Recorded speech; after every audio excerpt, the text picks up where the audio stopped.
My name is Aaliyah Mitchell. I am a co-founder of Synergy 3. It is a Muskegon, Michigan-based production company. We're here to talk to you about Road to Life, our documentary. I'm directing, producing, and I'm here with Shalinda Knight Davenport. And I'm also a co founder of Synergy 3 Production Company. And in the Road to Life documentary, I am the co director and research expert. So, we're here to tell you a little bit about why we need your support to get this film made. We're focusing on intergenerational incarceration. It's a pervasive issue, and in our research, we found that there was a interesting lack of attention to the children. So this film centers the kids' experience in the sort of cycle of incarceration specifically. But what is intergenerational incarceration? Intergenerational incarceration happens when a parent or grandparent become involved in the criminal legal system. And the last we checked, 70% of the children become involved in the criminal legal system themselves from their experiences and different things going on while their parents and grandparents become involved in the criminal legal system. And very little has been done to address this problem. With mass incarceration being what it is, what happens with the children? What are the chances of their future? We should be especially motivated to address this issue. Now, the founders of Synergy 3 were all Muskegon, Michigan natives. But also, Muskegon is a microcosm of the United States. So we're uniquely positioned to tell this story in a really powerful way and open up the conversation, not only locally, statewide, but also nationally. But in order to do that, we need your help. With your financial backing, we can open up a lot of possibilities for this film. We can pay our crew, we can house our crew, we can secure legal counsel because we gotta make sure our papers are in order. We can get the permits that we need, and if we all unlock the highest levels, we can go to the film festivals necessary to bring this conversation to audiences all over the country and maybe even the world. Yes, and just shed a little more light that has been shed on this social ill that attacks our children, and our children are our future. So if you could help us in the crowdfunding, that'll be great. If you can't, but you want to do something, you can pass it on to a friend or put it on your social media because this is an important issue about the children, and the children are our future, you guys.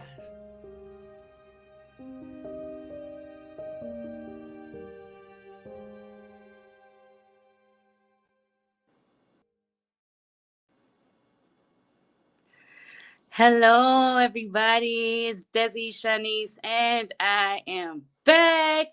And you tuned into the She Speaks radio show right here on 103.7 The Beat. And with me today, I have the pleasure of speaking with Miss Shalinda Knight Davenport. Hello, Also, everyone. okay, we also have Leah Mitchell. Hey. And we also have Ari Jacobs. Hi. Hello. Hi, everyone. Now, I am actually excited to talk to everybody. So much information I want to get from everyone. So the Road to Life documentary.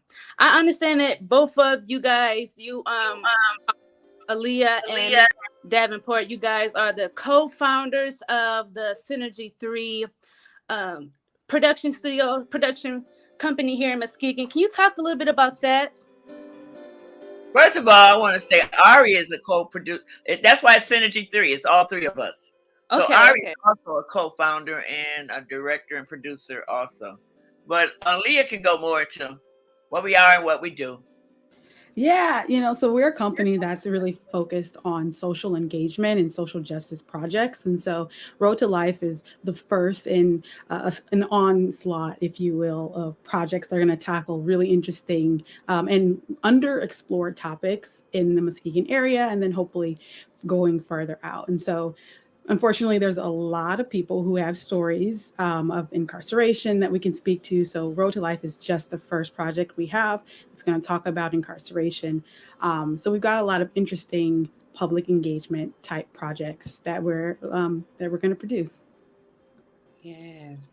And when it comes to the community and just going around Muskegon and your research, what have you found? Like, how has mass incarceration affected Muskegon? I understand that you talked about it being Muskegon being a microcosm of what's really going on in America. How do you feel that it has affected us here in Muskegon? I'll take that. With now the national rate, the last we heard, is 70%, not 50, but 70% of children who have parents or someone close incarcerated become incarcerated themselves. Now, just today, I'm also a substitute teacher. I was substituting at Mona Shores Middle School and talking to one of the teachers, and I was discussing our project, and he said it was wonderful. In fact, he wants to be a part of it because he used to teach at Timberland, and he said, I believe the numbers, don't hold me to it till I die. But I believe it was like way more majority. I believe he had 30 students and 20 of them were involved, their families were involved in some type of incarceration. So it's 70% all over, it looks like. So Muskegon has a lot to do with the different crime rates that's going on with the youth. It has a lot to do because intergenerational incarceration affects the generation, the next generation. And I could tell the difference when I subbed at another school. I ain't gonna say the name, but I subbed at another school, and I could really tell the difference in behaviors because I can really see that intergenerational incarceration has affected those group of children. Totally different behaviors. They had the usual behaviors that we have researched and saw children exhibit when they are impacted by incarceration of a parent or a loved one. They go through the grieving process, and nobody has seen about them doing that. No services or anything. Yeah, I can actually say that when I was in school, when I went to Muskegon Heights High School, there were a lot of students that were dealing with, probation and being in and out of jail. And I can say that it really did affect the students. It affected how they interacted in school, the performance and everything. I want to say, Ari, what's your experience like in school, or how can you say that you were affected by mass incarceration? Do you think that anybody around you was affected by that? I'm probably not a good example of that. I was homeschooled growing up. But I did have an uncle who was incarcerated himself, and it ended up being a really positive experience for him. But there's still a lot of things that, going through that experience, if we can prevent kids from going into that system and having to deal what he had to deal with, I'm all for it. Mm-hmm. And I think what affects your neighbor affects you. Yeah. Yes. And Aaliyah, what's your experience? What is your feelings about your personal experience with mass incarceration or intergenerational incarceration, like you said? How has it affected you in your life?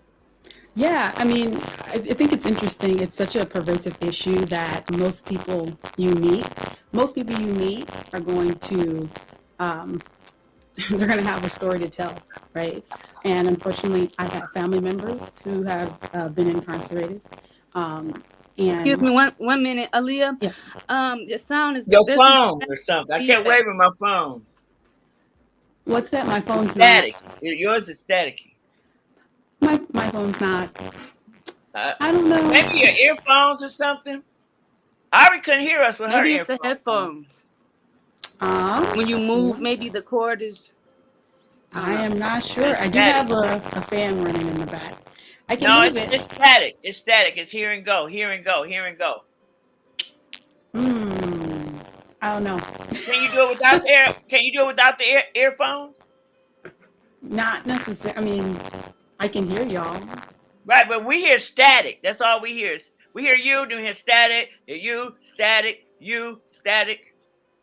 And Ari had a better reception when she took her earphones off. Understood. She couldn't even go through. Yeah, I can't hear that well either. I'm like really close, but my headphones will be a problem for me too. Well, I can hear y'all. We're messing with a whole different system and and broadcast wear and stuff. You know, so Got it it. just ain't your normal every Okay, day. is This it ain't no so? Zoom. I understand.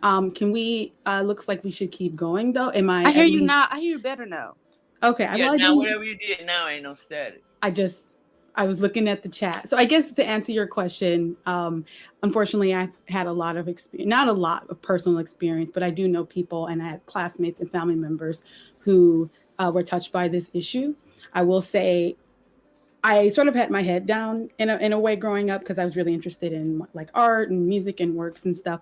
And so I wasn't, I didn't even know the word mass incarceration until I saw one of my classmates write an essay about it. And I was like almost graduating high school at that point. And so there's a certain level of ignorance that I share with a lot of the public about some of the realities of this. And so that's one reason I'm motivated to open up this conversation because it's not an excuse to not know the facts. So we got Yes. to know. And with children being the future, and we're trying to focus on the community and giving insight to things like this. Like, this is a very important matter, and that's why I'm glad that we are bringing light to it today. And I do want to say that it is refreshing to be in the presence of a group of women who coming together with so many interesting ideas and perspectives. How did you guys come together? Like, how do you guys work together for this documentary?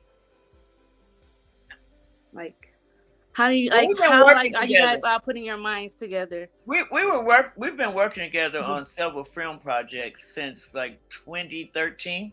So we all have been on different projects or whatever, and whenever one gets involved, they bring the other two in. So we've been on film, but this one happens to be ours. And so when we were discussing what should we come up with, I've been researching intergenerational incarceration since 2015. So I knew a lot about it. I knew it wasn't being addressed, and so I offered it, and the girls thought it was a great idea.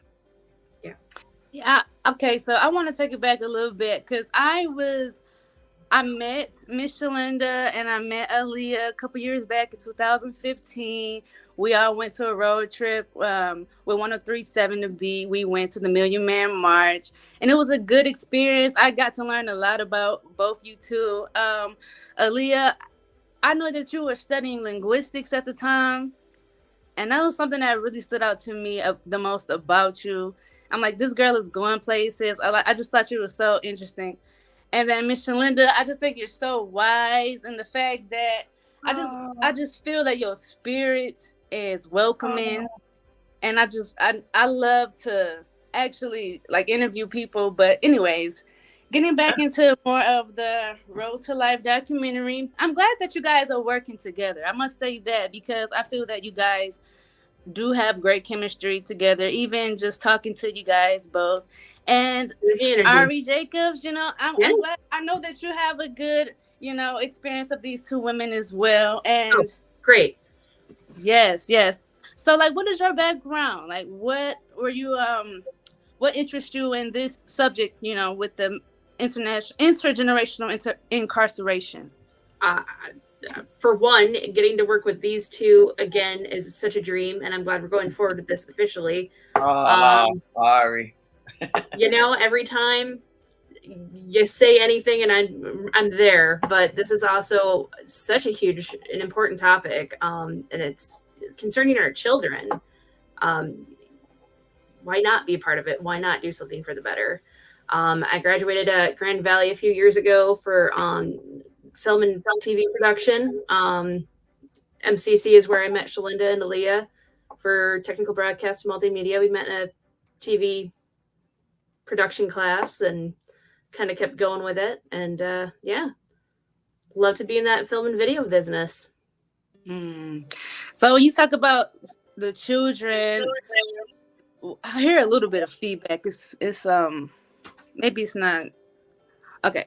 Anyways, so I do love children. I don't have any children, but I do feel that children are the future, and we should educate them and let them know what's really going on out here. Because when I hear people educating their kids is about incarceration or going to jail. It's always about, you know, don't go to jail or don't do crimes. But, when we have those interactions with police or authority, we're always taught that we should conform and how we should act and how we should be.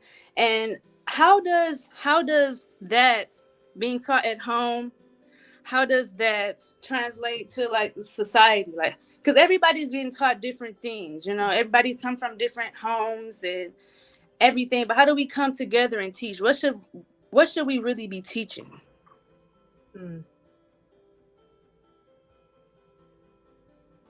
That's a good question. If y'all don't mind me hopping in. Yeah, no. That's a really important question. I think I don't have a really good answer. I just think starting young is one of the most important things. Start young and introduce mentors into the kids' lives. We think positive intervention is one of the most important and one of the most impactful things you can do. While we're researching a relatively grave subject, we're doing it with a positive lens. So we're not just saying, here's all these woes and all these terrible things happening, and these children are just so bad off. We're saying these are the entities and these are the organizations engaged in positive interventions right here, right now. I'm based in Ann Arbor, Michigan right now, and often when I say Muskegon, people have two thoughts, right? And one is the beach, and the other is crime. So one of the overarching missions of this project is to transform positively Muskegon's image. And I think if we can also shift that message to whatever we teach our kids, that positive, if possible, everywhere possible, that positivity can really be invested into their future every step of the way. So even when we have those hard conversations, at the end of the day, they are infused with positive vibes, thoughts, energy through and through. Mm-hmm. And I like to say, it isn't just it's bad that it's happening to kids, but what we're really focusing on is what happens to kids when their parents or someone close to them become incarcerated, how that affects the children, how that widens the chance and the factors of them becoming incarcerated because they've been around that environment, that same environment. They've learned the same life skills. They're going through a grieving process. They're having problems in school, and nobody is even there are very few in the whole country, but I don't think there's any other intergenerational incarceration service just geared at that particular population in Michigan. Mm-hmm. And maybe Ari can expand on Michigan laws with the youth. And yeah, no, in our research, we found some really depressing statistics and facts. One of them being Michigan's one of several states that act in this country that don't actually have a minimum age in which you can charge a child with a crime. For instance, South Carolina or North Carolina has the youngest age you can charge a child with a crime is at 6, whereas in California, the oldest is 12. In our research, we also found that the UN also was having this measure that they want to adapt globally, which a few countries actually have passed, like China, Argentina, Russia, Italy, Poland, have all adapted this measure to not charge children under the age of 14, just to kind of protect kids and protect childhood, just because it's so crucial to their development not to go in the system, just because it's brutal for kids. Mm-hmm. And with your research, what did you find, like, as far as what demographic of people are affected by international incarceration the most? Well, it's intergenerational incarceration. And what affects the demographic that affects the most are the demographic that are going to prison. Mass incarceration has a direct effect on intergenerational incarceration, and intergenerational incarceration therefore has an effect on mass incarceration. So you'd have to look at the demographics of those that are involved in mass incarceration. With your mass incarceration, the majority of the population and ratio facts and per capita is majority blacks, even though there are majority white people in prison. according to our population, a lot of us are in prison, blacks and browns. A lot to do with the war on drugs, which was a war on black and brown people. Murderers are sometimes getting less times than rapists than somebody that had some drugs on them, which is insane. 10 years ago, it was weed or marijuana or whatever they call it now. So that's where the demographics come from, and those are the people we're trying to save too. And it does happen. It does happen. It's very present in the white population also, but just more so in per capita in the black neighborhoods and families. And I just want to hop in and say, we recently also saw that Michigan is leading the nation. And I understand. I've learned that Michigan is leading the nation in like childhood convictions. So like adults who were convicted as kids Michigan leads the nation with that. Okay. And so with the documentary, how do you think the documentary will help to bring awareness to the intergenerational incarceration? Like, because that's such a very broad topic, and it's something you don't really hear about every day. Everybody's not talking about it. How would the documentary help the community?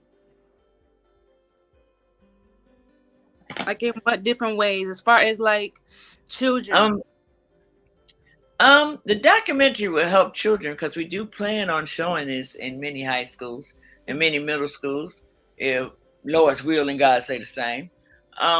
It will let them know that they're not alone in their feelings. A lot of their feelings and everything they have not expressed to anyone, that they are feeling them. They don't even know what they're feeling or why they did this or why they were disruptive in class, and why are they getting angry over small little things. It will let them know that they're not alone, and it will also let them know that there are services out there that they can access, and let their caregivers know there are services out there that they can access to break up this cycle. And then maybe someone will come up with a program, which I've tried, but maybe somebody will come up with a program that is intentionally set for intergenerational incarceration to break the chain. When somebody's parent goes to prison or their brother or something, have an intervention right there before the child can even develop on the course. That's what it's called, Road to Life. That's the name of our document, because we want to put them on the road to life. Mm-hmm. They'll get on the bumpy road when somebody's incarcerated. We want to try to steer them around on a smooth road to a smooth life. But they can be on the bumpy road and have a bumpy life for the rest of their life. So hopefully this will educate and touch a lot of people on the subject that hasn't even probably considered it, Yes. You talk about breaking chains and breaking curses. That's something that I know, I've been looking into, I've been studying about, I've been trying to break my own chains, things I didn't even know I was bonded to mentally and psychologically and even spiritually, and things that I'm trying to enlighten people around me about these chains. And when you're talking about the young kids not feeling alone, and especially with their behavior, and I know that kids get called bad a lot and being called disruptive and everything, when it's a lot of times kids don't have a way to escape, and they can't talk to anybody at home because they're taught that they don't really have any feelings or any emotions because they're just a young kid, and they wouldn't know anything about mental health because mental health isn't really taught like that. And I do think that kids should have documentaries like this. They should be shown images like this. They should, be opened up to expressing themselves so that they don't feel as though they have to follow in the steps of their fathers or their mothers who have been incarcerated before them. So, yeah. I do appreciate everybody's efforts, and I do think that the Road to Life documentary will be a great turnout. I know that it will do wonders for the community and for the children as well, and it will definitely impact the generations to come. And yes, does anybody have anything else they want to add? I would like to add, this is we've gotten great support from the community, but we also need some support because we're not doing this to make a dollar. We're doing this to make a difference. We have a crowdfunding campaign that is going on. If you access, maybe Aaliyah can touch more on that, or maybe Ari. They may know the website by heart because I'm 58 and I can't remember everything by heart, and I can't show you because we're talking. But we're doing a crowdfunding campaign. All the money's 100 out of 100%. 90 is going to go directly to our crew and our equipment. 5% is going to go to us, so we can recoup what we already have put in out of our own pockets to make this film happen, and to affect the community in a positive manner. So people can get on our crowdfunding. Now the crowdfunding ends next Monday, but there still should be ways that people can contribute. Leah, Ari, either one gonna? Our crowdfunding campaign is on Indiegogo, which for people who aren't familiar, it's INDIEGOGO. And you can look up Road to Life, the documentary, and we should pop up. Yeah. Again, that's Road to Life. Road to Life. On Indigo. And I think if you throw it in the Google search or whatever, just Road to Life documentary, it will give you a choice to go on our Indigo. Yep. And you can find us on Instagram or on Facebook as well for Synergy 3. And then we have links all over the place for our crowdfunding page. And if you want to learn more. It's also on Facebook on Synergy 3. You can find the link there. But we still will. And on our website, synergy3.com. That's CINERGY 3.com, COM. There will be links after the crowdfunding ends for people to still give. But we need to know our crowdfunding numbers so we'll know how to plan and what we can do. And if we'll be able to feed our crew. We need to house our crew. They are not from Muskegon. These are professionals from Ann Arbor and Detroit. We have to pay them. A granola bar or a sandwich? Yeah. Do we give them a granola bar or a steak? Yeah. A hamburger. Yes. Got to feed the crew. Got to feed the crew. Got to take care of them while we're here. We got to make sure they got somewhere to stay, somewhere to sleep, safe and comfortable, and give them a bright, shining light about Muskegon. We also intend to show them all around Muskegon, because it's a what is the word? Ari, do you remember microcosm of the world? Because Muskegon has a lot more going on than just the beach and crime. There's different cultures everywhere. You can cross the railroad tracks and it's different from one side to another. You can cross US 31. It's different on one side and another. So we have a lot of different people, a lot of different cultures going on, a lot of pretty parks and beautiful people, really. But some people have just had some bad luck and choices in life, and we want to help people make the better choices while they're young. And it's good to put the money back into the community. You know, money moves around. Why not keep it in the community? Put it back into the schools and the streets and everything. You know, I love that. You know, we had the chance to talk today and we got a lot out there. You know, I hope that you guys do get all the funding and all the investment and sponsorship that you guys deserve to get this documentary going. And yes, I want to end it there. I think that's pretty good. I don't know what we do. Should we end it or should we go back to Q89? It should come in anytime. I don't know. Let me see here. I don't know. Should I just end the chat? Or should we just leave? He said he was going to be in the background. Leah, you can't figure out what the static was?